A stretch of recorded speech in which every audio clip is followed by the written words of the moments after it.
மழை அச்சுறுத்தும் ஆத்தங்கர முன்னாலதான் வீட்டிருக்கும் சாமி வந்தா கண்ணால் அந்த கட்டிக்கல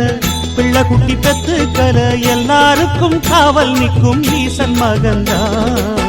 சின்னஞ்சிறு மூஞ்சோறு மன்னவனின் பூந்தேறு பூலோகம் கொண்டாடும் ஒத்த